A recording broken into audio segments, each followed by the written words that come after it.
Question number 5 में दिया हुआ है राखी ने, है ना, नाम अलग हो सकता है आपके बुक में लेकिन क्वेश्चन सेम रहेगा।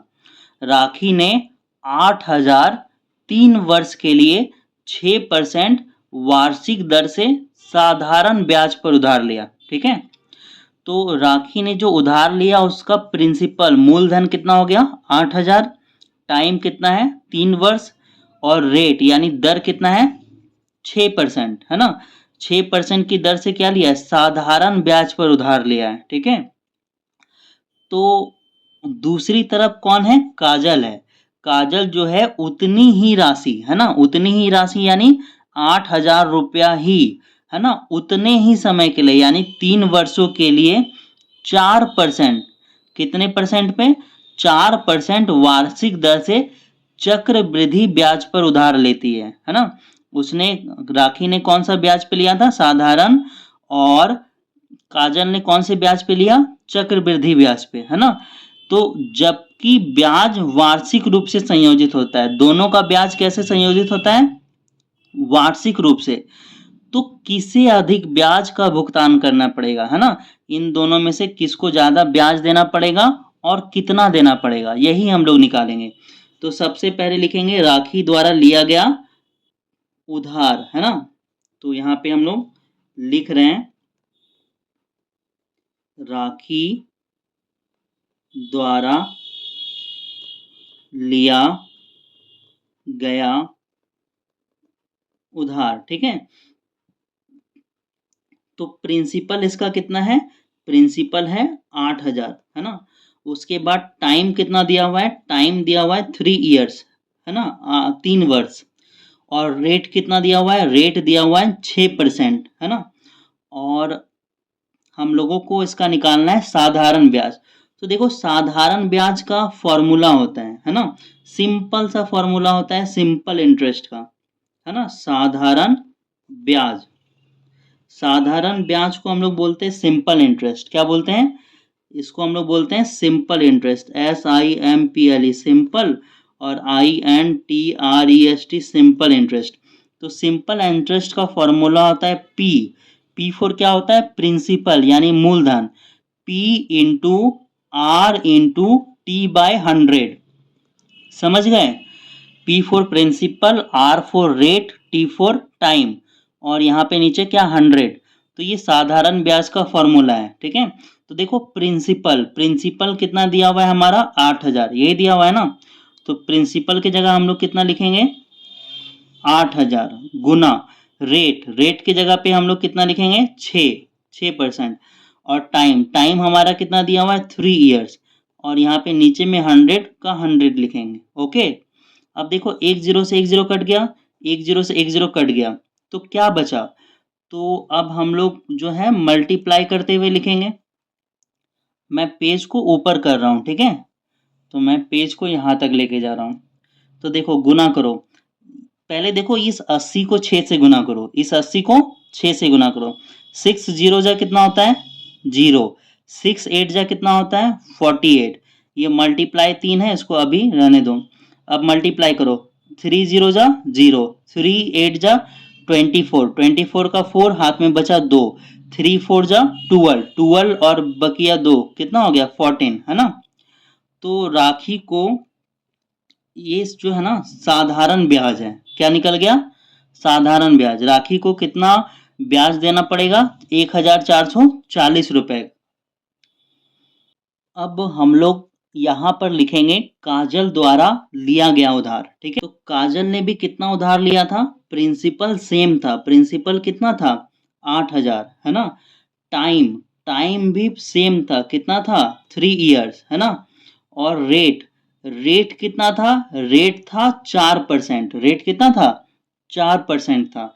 और इसने जो उधार लिया था वो क्या था, चक्रवृद्धि ब्याज पे लिया था।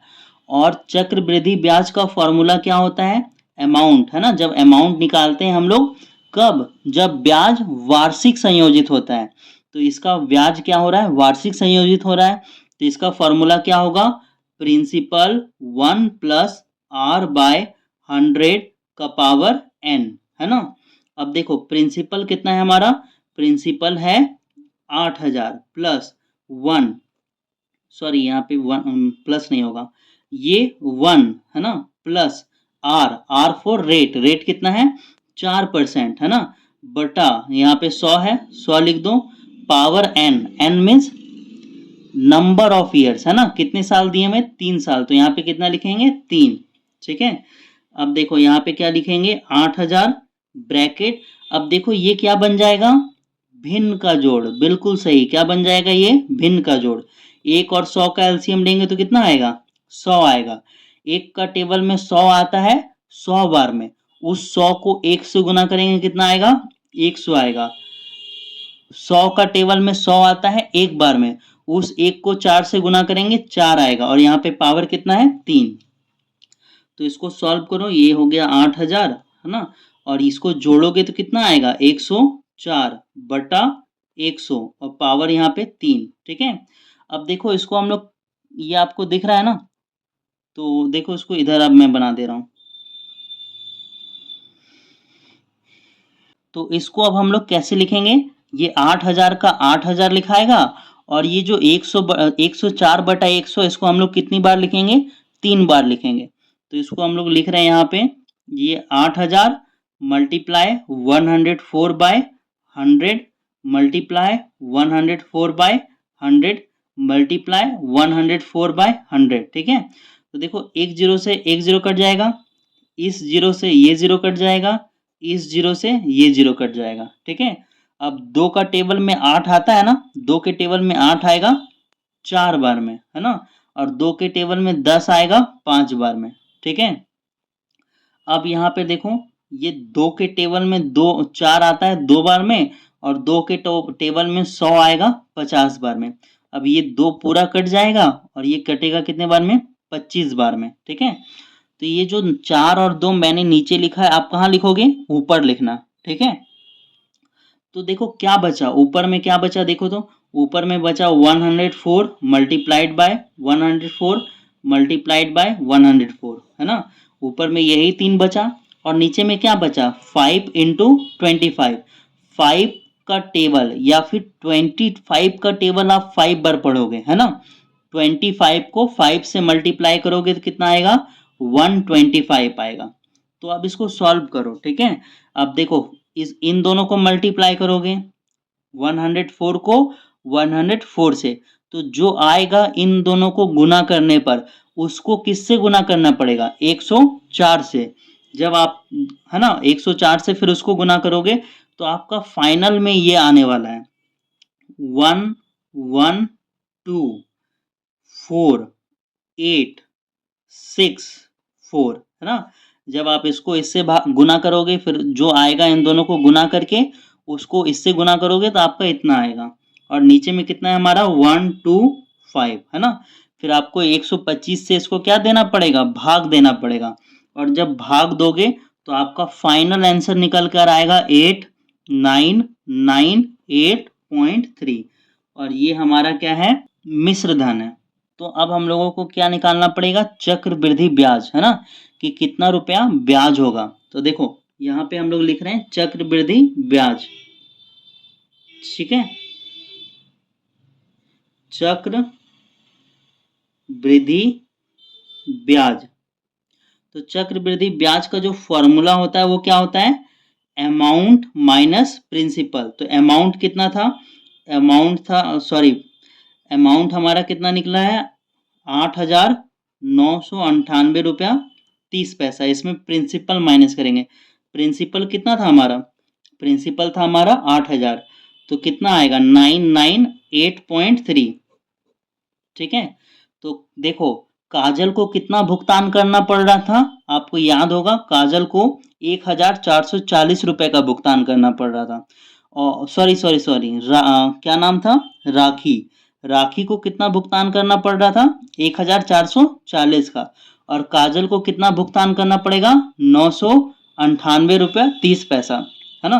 तो आप लिख सकते हो कि राखी को अधिक भुगतान करना पड़ेगा,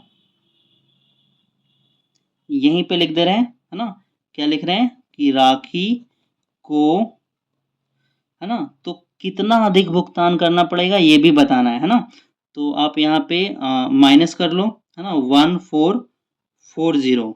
इसमें अगर माइनस करोगे 998, है ना, 0.3 भी लिख लो। चलो 10 में 3 जाएगा 7, है ना, 9 में 8 जाएगा 1, 13 में 9 जाएगा 4, 13 में 9 जाएगा 4।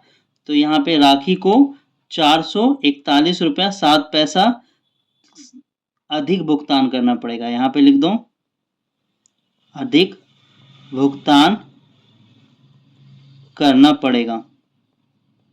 ठीक है, तो मिलते हैं अब अगले क्वेश्चन में। इसको आप लोग उतार लीजिए।